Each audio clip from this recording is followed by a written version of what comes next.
నిత్య పూజలివివు నేరిచిననో ప్రత్యక్షమైనట్టి పరమాత్మునికి నిత్య పూజలివివో.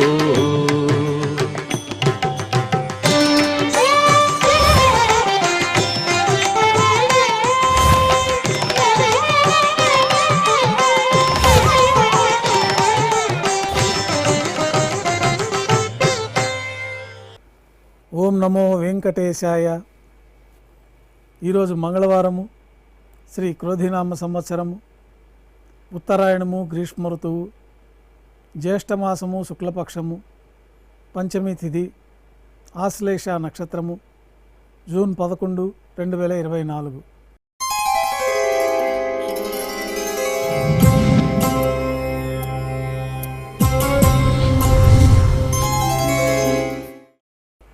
ఈరోజు మంగళవారము, విశేషమైన వారార్జి సేవగా మనం అష్టదళ పాదపద్మారాధన జరుపుకుంటున్నాము.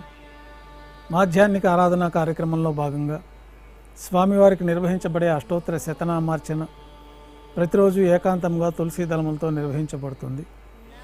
ఈరోజు మంగళవారం అదే ఆర్జిత సేవగా భక్తుల దర్శనార్థం 108 అష్టదళ స్వర్ణ కమలాలతో నిర్వహించబడుతుంది.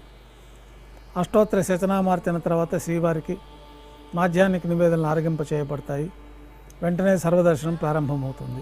ఉభయ దేవేరులతో శ్రీ మలయప్ప స్వామివారు బంగారు తిరిచిపైన వేంచేసి మేళతాళాలతో ఊరేగింపుగా విమాన ప్రదక్షిణంగా సంపంగి ప్రాకారంలో కల కళ్యాణ మండపానికి చేరుకుంటారు. కళ్యాణోత్సవం ప్రారంభమవుతుంది.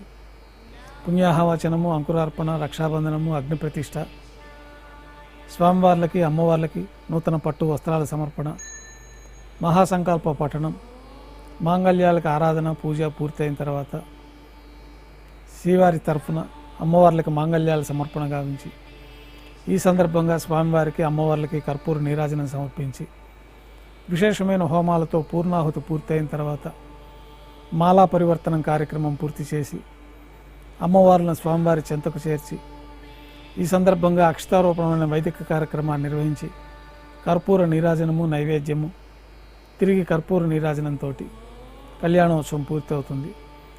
కళ్యాణోత్సవ భక్తుల దర్శనం అనంతరం ఉభయ దేవేరులతో శ్రీ మలయప్ప స్వామివారి మేళతాళాలతో ధ్వజస్తంభం వద్ద గల అద్దాల మండపానికి చేరుకుంటారు.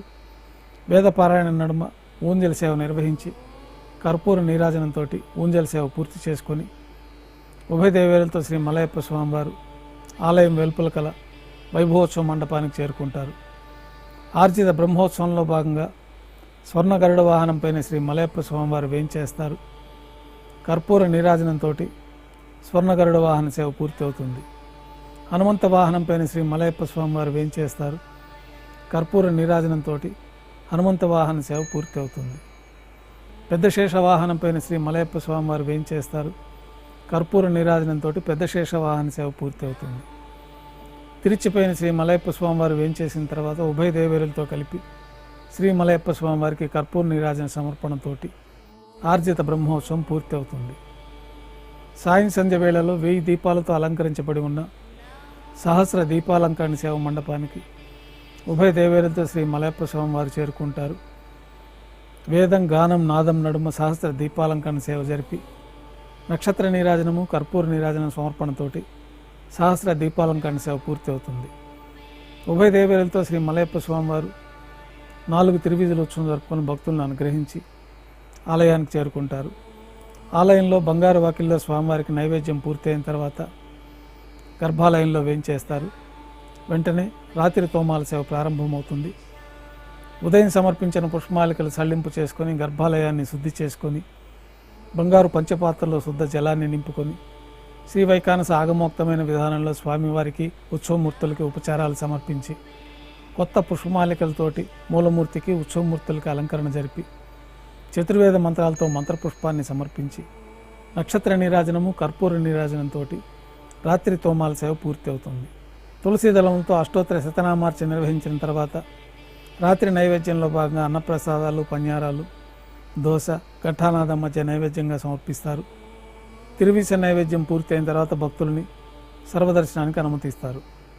కొద్ది విరామం తర్వాత ఏకాంత సేవలో భాగంగా రాత్రి సమర్పించిన పుష్పమాలికలన్నీ సళ్లింపు చేసుకొని గర్భాలయాన్ని శుద్ధి చేసి బ్రహ్మ తిరువారాధన కోసమై బంగారు బిందెలోని తీర్థాన్ని పంచపాత్రల్లో నింపి ఏకాంత సేవలో భాగంగా కౌతుక బేరమైన శ్రీ భోగ శ్రీనివాసమూర్తి వారిని బంగారు పట్టు పాన్పు పైన వేంచేపు చేసి ఈ సందర్భంగా స్వామివారికి దారోష్ణమైన గోక్షీరము, జీడిపప్పు, ద్రాక్ష, బాదం పప్పు కలిపిన మిశ్రమాన్ని నైవేద్యంగా సమర్పించి కర్పూర నీరాజనంతో ఏకాంత సేవ పూర్తి అవుతుంది.